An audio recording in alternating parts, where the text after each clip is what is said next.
Again, thank you for kind of coming out here tonight for this talk story session. Special shout out to Purple Maya and Halal Inanna for kind of actually kind of coming through in the clutch. We originally had a venue earlier today, and then unfortunately the individual in charge of that kind of called us up and said, "Hey, they're actually condemning our building." So I kind of feel bad for them because they're definitely going through a lot more than we just went through in this afternoon. But again. Really appreciate this, Jen. So just to kind of get us kicked off here, again, I'd like to kind of say who I am. My name is Ali Kane. I am the executive director for the Pupukahi Tech. We kind of started off as a little bit of a meetup group and kind of started growing a little bit of our legs, and but the main thing that always kind of like stays at our core was trying to get people more educated as far as like digital literacy. Sorry. Equitable access to technology, and especially getting people involved in blockchain, Web3, and especially cryptocurrency. Again, we'd like to thank a lot of our sponsors, so Stand With Crypto, who's allowed us, and also for Halal Inanna for hosting us here. But without further ado, I'd like to welcome tonight's guest. This is actually come to know him for a few months here. His name's Glen White. Glen White is a Harvard alumni, local boy, born and raised over here in Hawaii too. So we'll kind of just dive into the interview. So again, Glenn, you actually have a very unique kind of way that you got involved into, I want to say, into the blockchain space. And would you mind just kind of, well, one, kind of sharing a little bit about yourself, and then actually how your journey into the blockchain space began? Thank you for having me, and I'm kind of having a Ricky Bobby moment. So yeah, I'm Glen White. I've families from here, a couple of generations. I actually grew up in Florida and then migrated back and forth. UH grad, and then progressed into federal gig. Also had some time with the Coast Guard, about 25 years. And then I transitioned in 2011. I became a criminal investigator with Homeland Security Investigation. We're really popular right now. I don't know if you turn on the TV and all that kind of stuff. But I have since I resigned from that position in December of last year. So I kind of saw the writing on the wall and was like, okay, I'm out.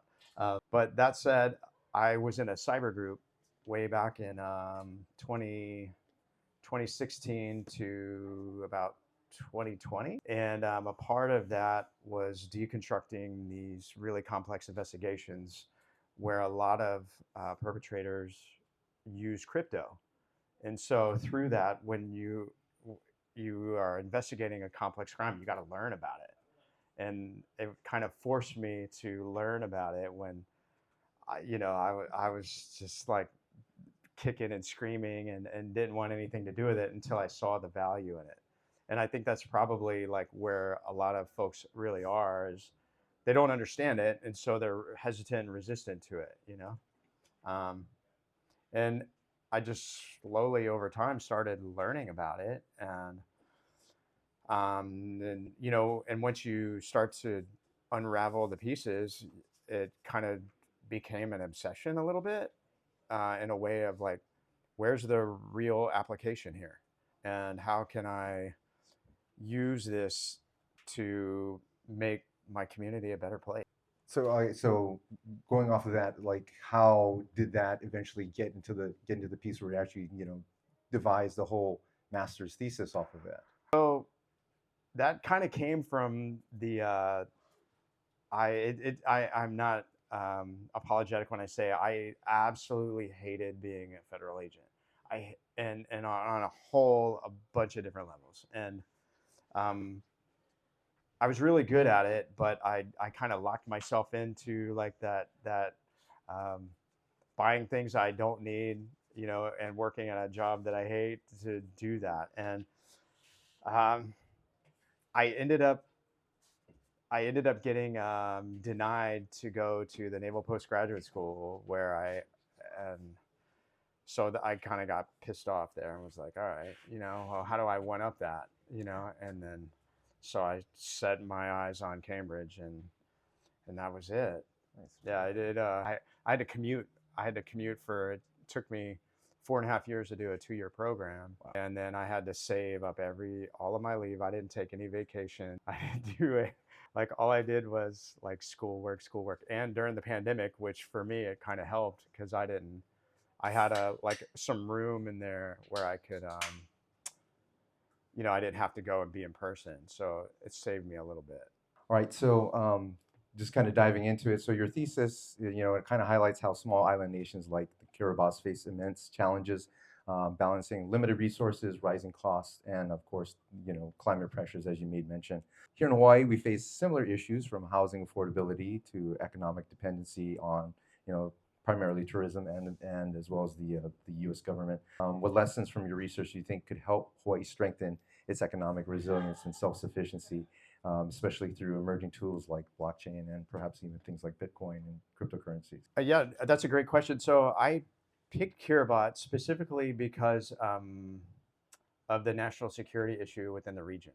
And so, in an effort to counter the Chinese One Belt, One Road initiative, I took a stance of building partnerships in the region and what island nation within the region is leaning towards more of in the China support um, versus like where we could benefit from that relationship, what the history was, and there are a lot of parallels certainly between Kiribati and Hawaii. So um, it's no secret that like as a country we have stepped on some toes, to put it lightly. Certainly, like I'm not here to have like a political discussion, but I've always been from the place of trying to address and I don't know if the word correct, but just acknowledge, what has happened, because that right there is saying, okay, now how we can move forward if you just acknowledge what had transpired. And so between the kingdom and Kiribati, there are certainly a ton of parallels. The least of which is the nuclear weapons testing that happened in Kiribati. And so from that was an eye opener for me. Um, and it happened over a decade and a half, on multiple levels from multiple actors in the region. So um, yeah, I think that there's a lot there. It can be a complex discussion point when you talk about the impacts of colonialism in a region, and the argument of you know, should there be any type of reparations? Is there any restitution involved? How do you correct it? And what you find is a bunch of splintered factions going in 100 different ways, and nobody gets anywhere. But certainly, yeah, a lot of parallels between Kiribati and Hawaii. Sure.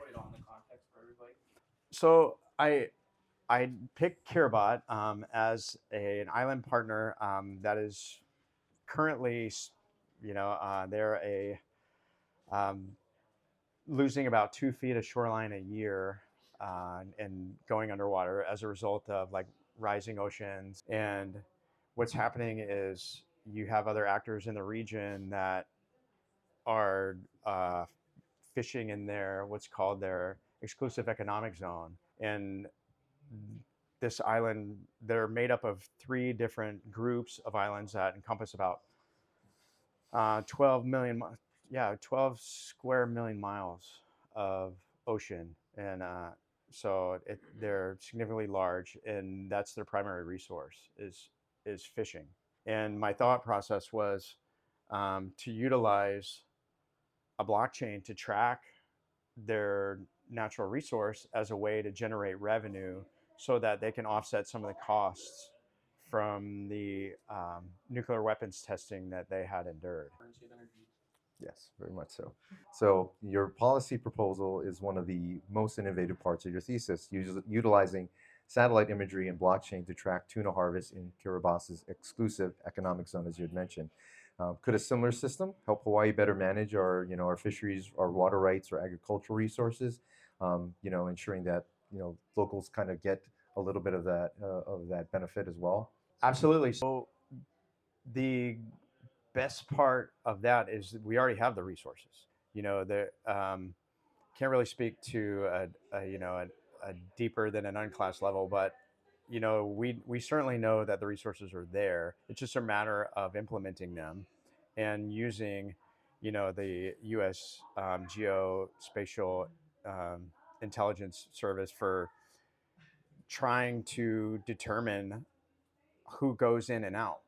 Um, and right now it's you get kind of into some other constitutional rights when you're dealing with Hawaii because of the um, Fourth Amendments and so forth and so on. It tends to teeter totter on privacy, and I'm not really sure like where we are, but it is possible, and we could do it. Now, the other side of it is how do we monetize it, and what would that revenue be used for? Would it stay in house in the state? And I mean, I think it's great because we could. I mean, our school system definitely could use an injection of cash. And when you think of like the priorities in the region, unfortunately, the people that have the ability to track fishing vessels that enter in and out, and could get it down to identifying an approximate water displacement, they're not using it for that. They're using it for other stuff. Right. So just to kind of keep on that subject, right? So, I mean, is there a way that like I'm pretty sure like is there a way that blockchain or smart contracts could improve enforcement on those on things like that and also make resource use more equitable among island nations? Absolutely. So, I mean, even without that part, if we just kept it simple and we were able to track an amount, if my vessel leaves the port and at some point somebody can identify and say your vessel is displacing this amount of weight in the water, when it comes back it's going to be displacing even more, right? So we can just do simple arithmetic and identify an approximate weight of whatever cargo that they have via the load lines, and then you kind of put the responsibility on the vessel captain, to best maximize that weight. And when they come in, the person at the market is who would be verifying what they took off. So that's how it could be, and then you'd have to enter it on the ledger, and then of course then you all the verification process and that But once you would enter it, um, that's how you can track it, and then it's there. And so that does a few things depending on the type of commodity that they're bringing in. If it's a highly coveted type of pelagic fish, then that they're probably going to want, you can track it if it's sustainable, like what is the replenishment rate, so all those things like really weigh into it, and the probability.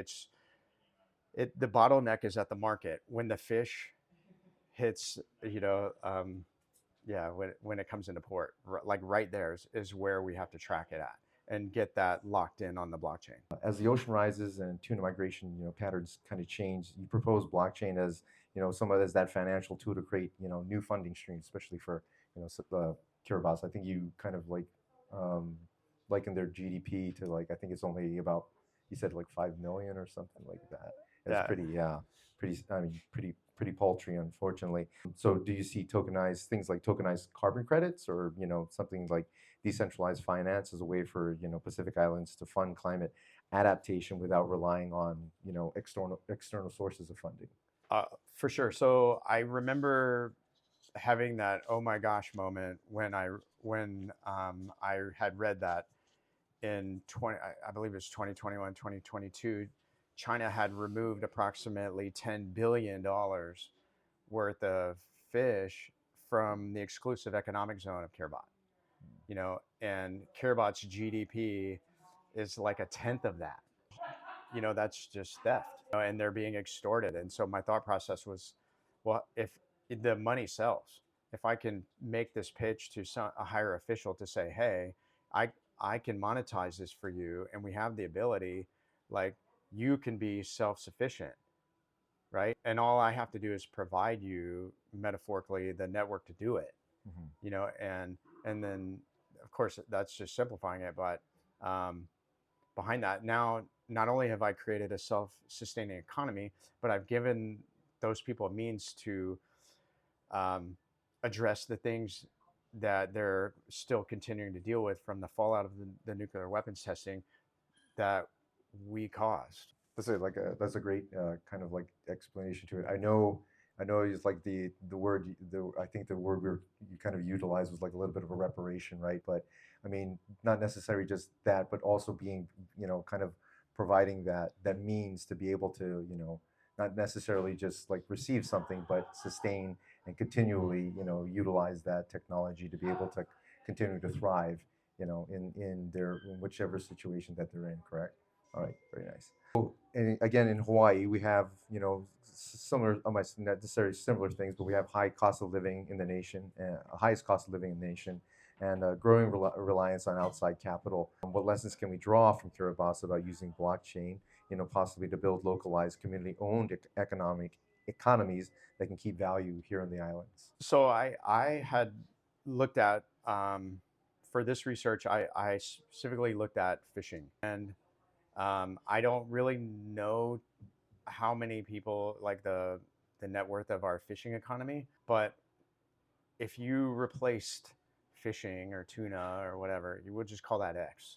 And if you replace that with any other commodity and you tracked it, it could be like um, hotel um, stays or what have you, like, and then and they know who's kamaaina and who's not. Mhm. And so if you were able to track that and then track the, and just log the tax on the blockchain, right? There's a way to incentivize that, and I'm just shooting from the hip here. So, but it just right off the top of my head, I'm thinking about going, okay, well, how do we incentivize that?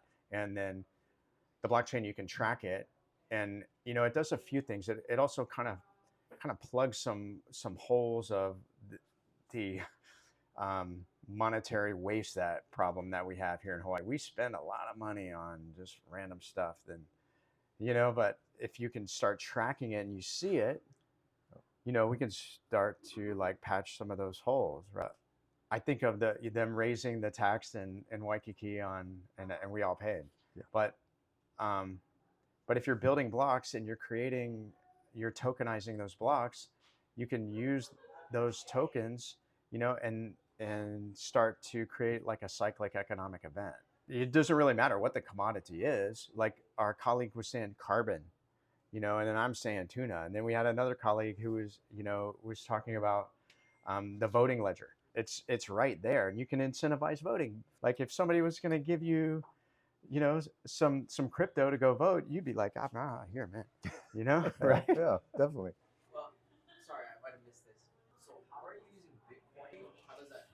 So the climate change, was in that's one of the reasons why I picked Kiribati. So because they lose 2 feet of shoreline a year. So let's quantify that. So throughout the three island chains that make up the entire island nation of Kiribati, that's roughly about 500 square miles a year. So 500 square miles a year is the Los Angeles metropolitan basin per year.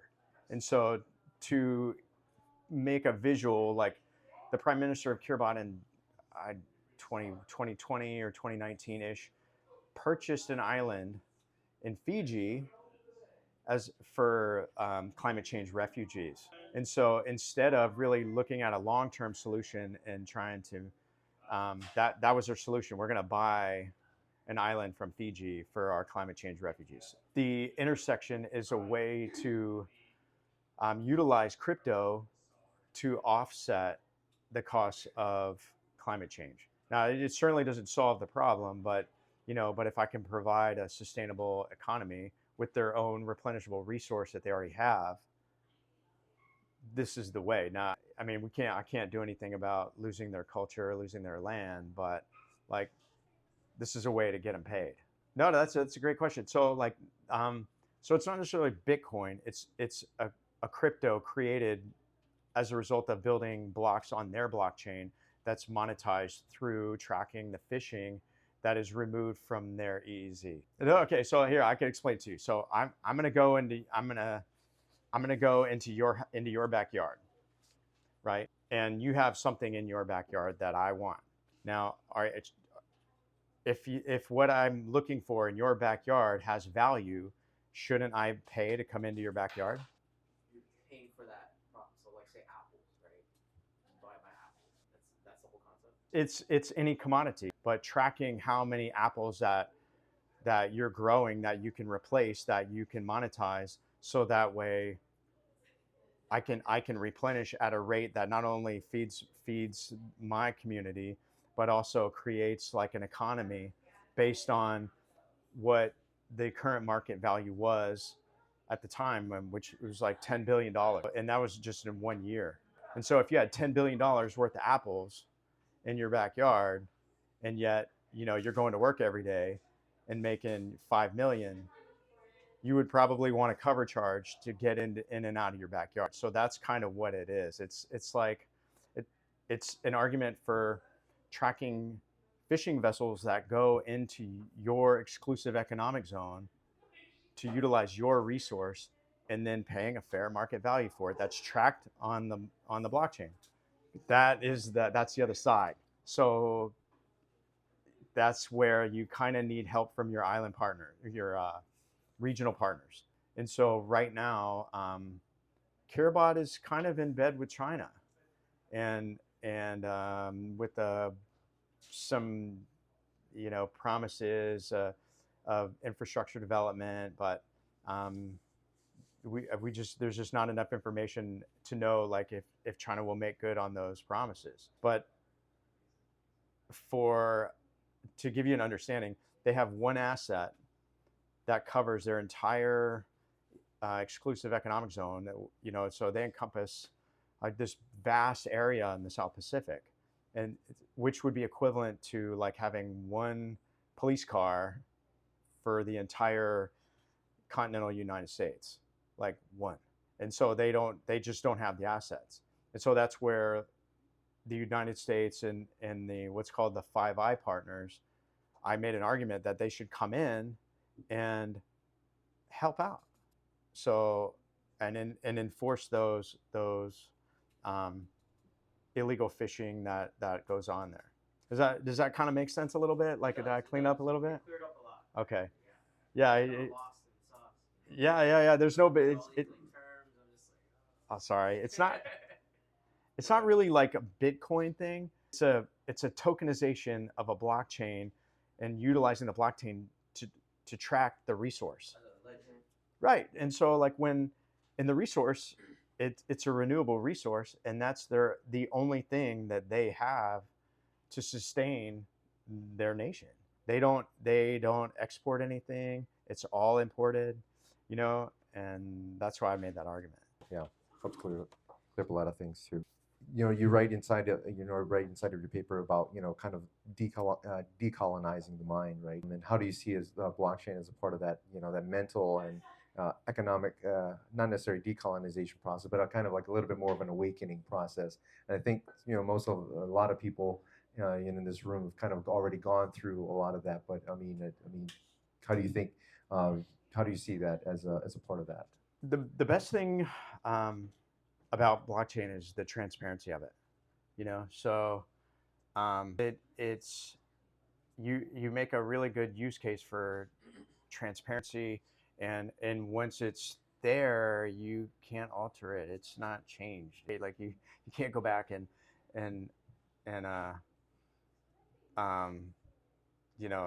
eliminate things, or it's you can't rewrite the code. It just is. And the it's hard to say because like speaking from just a strictly my own personal observations, colonization is a thing. It spills over into all these other different aspects, and could you use it? Sure. I think it's just a matter of trying to find the right platform, the right pitch, the right commodity, to try to unravel some of that very compartmentalized thinking that as a result of colonization, and so that's what you see. And if I mean, you peel it back, what's behind the layer of colonization? It's like religion. So how do you unravel somebody's spiritual points of view? That's deeply personal, and who am I to say? Like, and at the end, you just want to do you, and I want to do me. You know, I like Monster with no sugar. You like it with extra sugar, right? I don't know how you unravel that one. Well, that actually leads me to my next question. What do you got? How do we kind of go about doing that? Isn't there a system? So they do. So they issue licenses, and so they only issue licenses to China. And so there are these geopolitical factors that are involved with it's kind of like a very I don't know, like a China against everybody with some other neutral parties involved. But they do issue licenses, and they're like fraction pennies on the dollar. Nevertheless, and on a little bit bigger question than that isn't this a reflection of China's control of the Pacific? So not trying not to speak on like a higher than unclass level, like the China has a lot of investments globally, like not just in the Indo-Pacific, right? And so they use different methodologies to leverage and exploit like whatever their agenda is, and it's the One Belt One Road initiative. So that's all open source. If you're interested, you can go Wikipedia that. They do things like it's a hey, we'll provide for you now, and then when we call on you, you need to be there for us. So right. So in the case of Kiribati kind of has just taken the money, and they without any type of really long-term forecasting of what it's the cost is going to be in 10 20 years should some type of incident occur. And we've seen there's other cases like and with some of our other partners that we used to have these amazing relationships with that we're no longer have a relationship with. Cambodia is one of those. We had a great relationship with Cambodia. I was there a couple of times, and then the Maldives is another one where sometimes you'll have a nation will play both sides. Mom says yes, dad says no, kind of thing. So the Maldives is kind of one of those cases. China certainly does a lot of things for the Maldives, and then but we still have partnerships with the Maldives as well. So it's hard to say where Kiribati, like what their end game really is. I think they're probably just trying to survive. That would be my best guess. And if it were me and my nation is going underwater, I'm going to take the first hand that reaches out for help. And that's kind of that's what my best guess would be. And I guess maybe kind of just building off of that, right? I think like a lot of times, for people that have got into like this space, right? And then we try to become advocates for it, right? So that, for a lot of people, that don't understand it, it's very difficult, right? And then it's kind of like what you mentioned, it's like a very difficult, thing to grasp. And, for a lot of us, we kind of see as like a little bit of the, the system, hey, the system is not working in your favor, it's working against you. And this is why we're so much for something like this, right? But maybe, kind of Kiribati is like, if you don't know what you don't know, right? And unfortunately, it's like, it's hurting them more than, than doing any good. And kind of like going back to a little bit of your decolonization of the mind, right? That is very much a point where it's just like trying to open up people's eyes to kind of realize, what's really going on around them, right?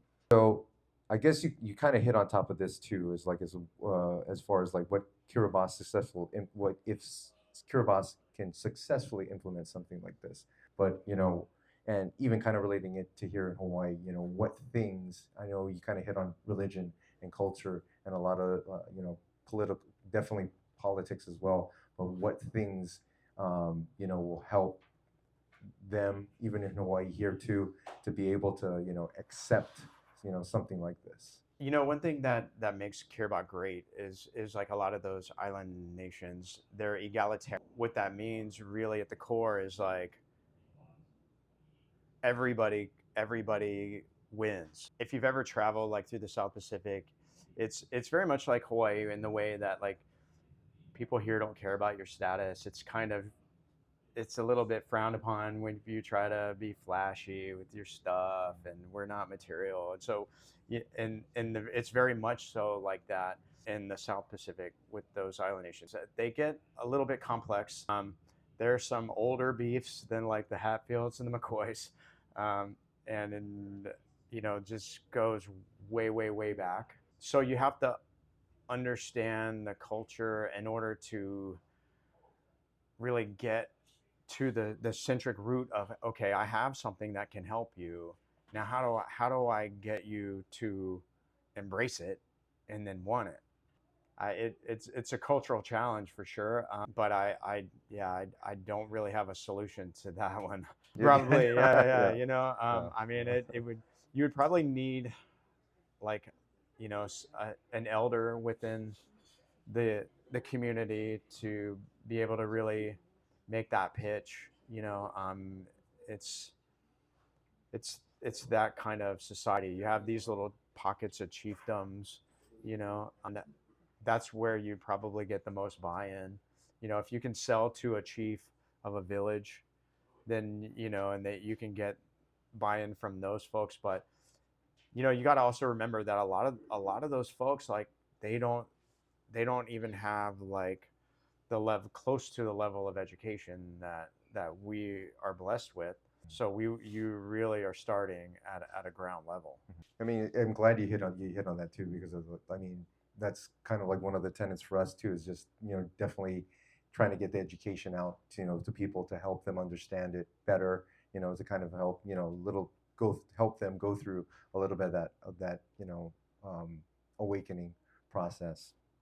Just to kind of follow, this will be the last one, and then we can open it up to the group for any other additional questions that we have. So, if Hawaii were to pilot somewhat of a similar initiative using blockchain to promote food sovereignty, clean energy, or even fair trade, what principles from your research should guide us to ensure it stays both ethical and locally grounded? That's probably the easiest one. The thing that makes Hawaii Hawaii is like aloha. And if you keep that centric to what it is that we do, and then kind of with the understanding that we kind of are an egalitarian society, and then no one wins unless everyone wins. And so it's thinking that if that is the nucleus of everything that we do, with the emphasis of uplifting each other, then I mean, I really believe that the opportunities are just endless. It sounds a little cliche, and it felt cliche saying it, but I come from a place of like, I when I made some restructuring in my life, that like I put that at the focus of everything that I do, and it's kind of crazy like how I receive it back exponentially. And I don't want to make this certainly about like my experiences, but I think that it goes a long way. Just like that aloha spirit, it's still there. We don't see it like when we're deep in traffic sitting on H1 sometimes anymore, but I remember being able to like, oh yeah, no, come on, man, like, I got no hurry. We're on an island, man. Like, so it's really just a matter of stopping to take a second for us individually, and being kind to other people, practicing that every single day. And then if somebody asks you to talk story with them, talk story with them. And at least that's the place where I come from. And then yeah, let's I'll share my knowledge with you for free. And that's where it starts, because not everything needs to be transactional, and Hawaii used to not be like that, and it kind of is turning like that. But there's an opportunity there for us to take this technology that we have and reverse some of that, you know, and try to like do the things that make Hawaii great, you know. That was beautiful. That's beautiful, Glenn. Okay, so I'm completely brand new to crypto, Bitcoin, blockchain, etc., etc. So from this talk, I've gathered that the benefit of crypto, or enter word here, is the transparency of it. So within that idea, what's to say that people don't fudge the numbers when they put it in? You can't. Yeah, you can. It's immutable. So like the blockchain, the real amazing thing about blockchain and crypto is that once that data is on the blockchain, it can't be manipulated ever. Right, but someone has to input that data, right? Right. Yeah. So yeah. But if they try to change it, Right, Yeah. but that's changing after the fact. Well, what about the initial? So like, for you, you were talking about the boats coming in and the displaced water, right? So like, if there's if there's a if there's a machine measuring that, then sure, that's irrefutable. But if a human is putting in that data, who's to say they're going to be like, oh, I'm going to shave 10 pounds so this tuna looks smaller? You're still liable. I mean, that's still a possibility. But you can correct in the future and reference backward because no data will be lost. In a conventional database, you can actually go into the history and wipe things out in like an Oracle or SQL Server database because it works on different principles. But with a blockchain, even if somebody made an error or did something that was wrong intentionally, you can follow up and reference back to the information that they mishandled. So if somebody fudged the numbers and they were supposed to put in 4 and they put in 3, you can later put in information that says they fudged the numbers. So you can correct it after the fact. I mean, it's not going to eliminate all error or all nefarious activity, but you can add on and reference back. Whereas it's with a conventional data system, you can get away with a lot of manipulation because the system will still run if you basically delete some of its history. It's not reliant on its history, but a blockchain is reliant, and that's what makes it immutable. Well, so you know, the trick there, I think, really is to incentivize it. In some way, you have to, you know, incentivize a trust and then a verify. All it really takes is just one time for me to find out that person is, you know, is not inputting the weights or whatever incorrectly, and then that's that. Then you're out. And then to your point, you go back and you correct it. So you got to find that balance of incentivizing it so that way like the person doesn't have that desire, you know, they have more to lose by fudging the numbers than they have to gain. So everything that he adds in gets null. But in this case, for you, Glenn, how are you guys verifying? Like what I think the more along the lines of what she's saying is like, how are you guys verifying that this data people are putting on chain is correct? In this case, you said like there's only one policeman for that whole area. How are you? That's obviously a challenge, but how are you guys dealing with that challenge? So my thought process was that you know, like you can track, like simply you can track on GPS, you can track like where the vessel is, and some satellite imagery you can see the vessel and how much water they're displacing when they cross that line of demarcation. And then you notate time, date, right? And then they do whatever they do. And then when they leave, you know, each vessel has a vessel monitoring system on it, and it tells you like where they are and when they're required by law, depending on where they're fishing, to turn it on. So like person A up in the command center can be like, oh, this is, you know, such and such tuna fleet and they're operating in Hawaii, blah, blah, blah. Right. So from that, you really just need to dig a layer deeper to see, okay, well, how much weight are they displacing? You know, and so for the most part, the military doesn't care like how much weight they're displacing at this phase. They care if like where they are, you know, for a lot of different reasons. So now I propose to add on to that secondary layer to track the weight, because that tells me what, how much, you know um, estimated cash they probably have on board. And so the other side of it is, like, fishermen aren't going to waste their cargo space, for low dollar catch, you know that weighs the same. Case in point, like, skipjack tuna, like, have a lower market value than big eye. So they're going to try to maximize that weight, and then they probably have all kinds of other stuff on there too, anything that'll sell. But that's where the shift would be. And then it there's some collateral positives there, but it's a matter of just I think there's a way that we have all the technology to do it, but, like, to your thought about the choke point is really, like, at the market. But where you can kind of double verify that is, like, my boat comes in and it's it went out weighing, just gonna throw a number of 700 tons, and now it came back weighing 1,000 tons. Okay, well, and then if I got this block and it says you only offloaded 200 tons of weight, well, I know something's off. So there's a method of kind of double verification there.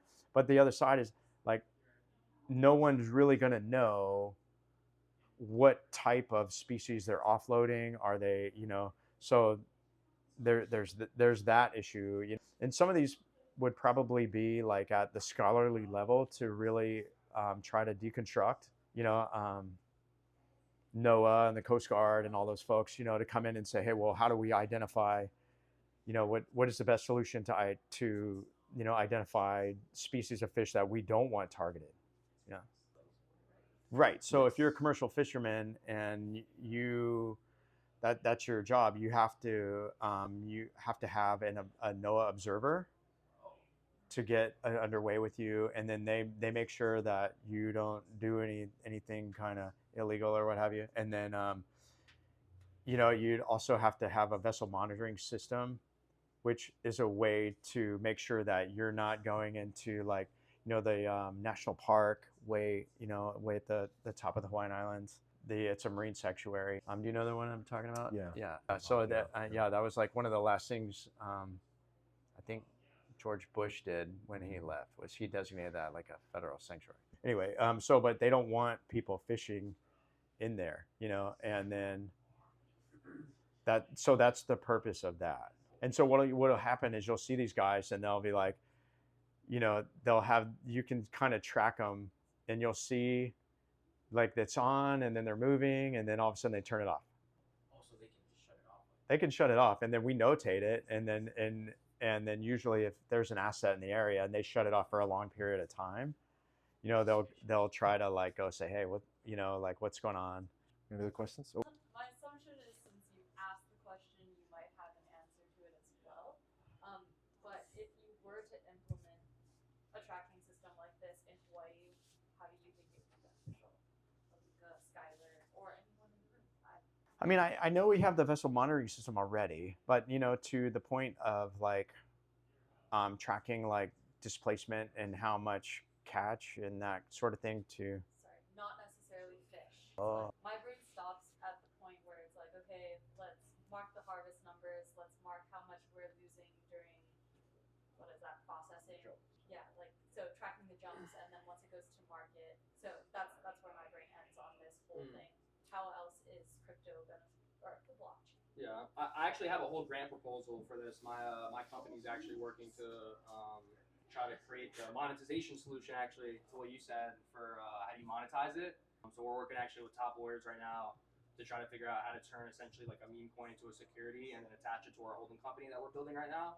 And then through that, we're going to essentially license and package up that blueprint to allow other real world business models to build essentially digital economies to their own ecosystem. So for what you said, how does that help the Hawaii ecosystem? So for us, decentralized economic models, we have a couple things. So you can tokenize locally produced goods for digital exchange, as well as use smart contracts to ensure transparency and traceability. And then the peer-to-peer exchange layer, which, like he said, right, going back to the roots on, like, especially like when you talk about like the sovereign rights of Hawaii and like the islands, right? Like back to like the value for value, not the whole tourist and economy type thing. So when you're able to actually incorporate and build that digital ecosystem into a model like that for Hawaii, you actually give a lot of power back to the people in the state, because then they are able to trace and track how they're moving goods like locally in their own mini ecosystem. So I would love to talk about that.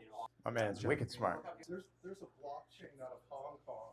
I think it's called Providence. And basically, if you go to a store and you use a scanner on your phone, it's going to hit the blockchain and tell you every person, every wholesaler, the retailer, and everybody down the chain to the farmer who basically touched that product. So you'll know the whole chain of that, because even in a blockchain, you have other chains that are implicit. You have a time chain, you have in Bitcoin, you have a UTXO chain.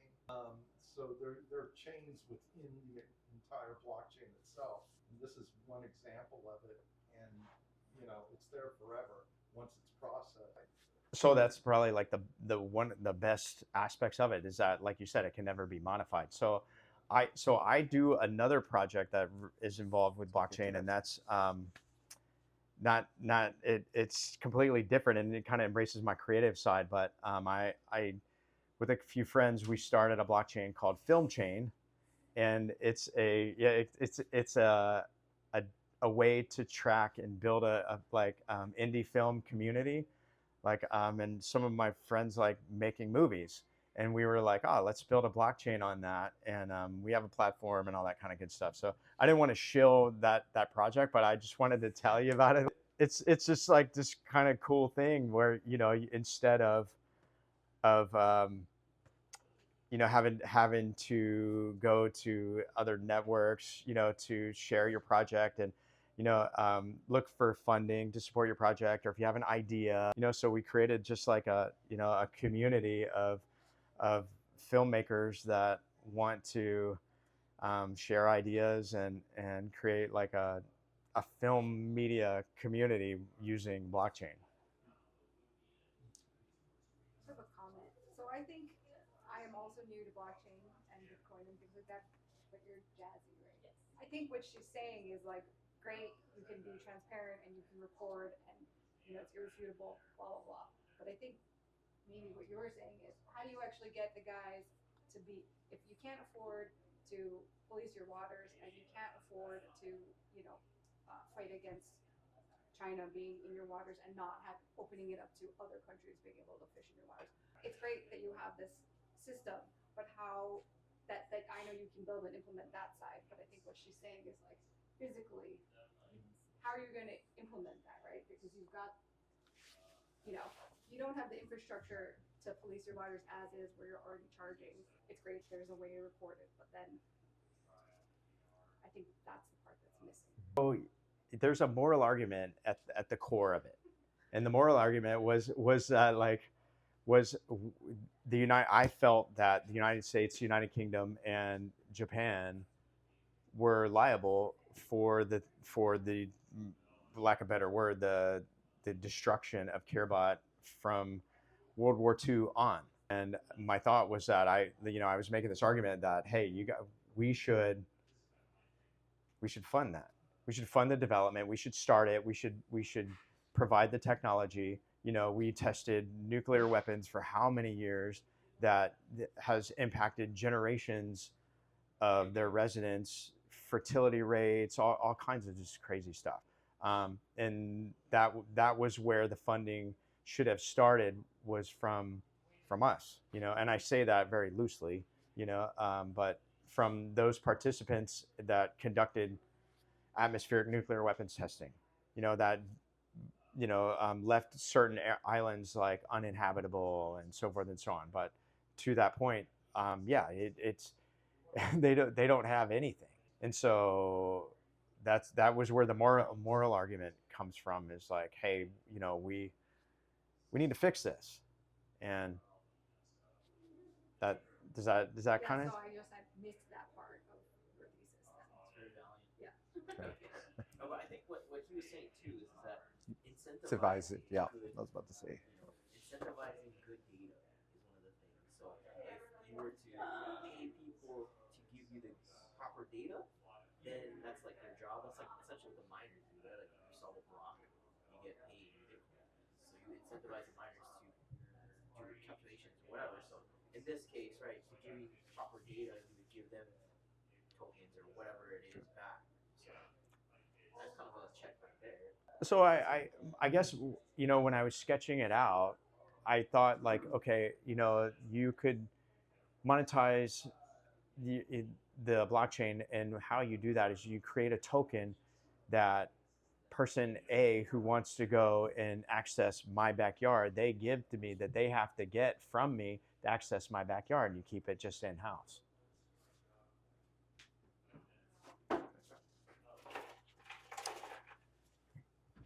Right.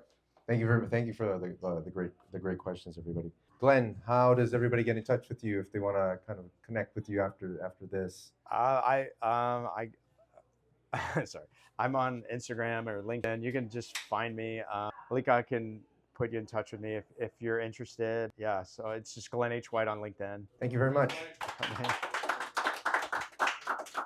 So again, we still have the space for a little bit longer. So please, network with one another. If you guys want to come up here and chat with Glenn, chat with one another, feel free. There's plenty of food and drinks. So please take this time. We've got till 8 o'clock until Jazzy kicks us all out. So.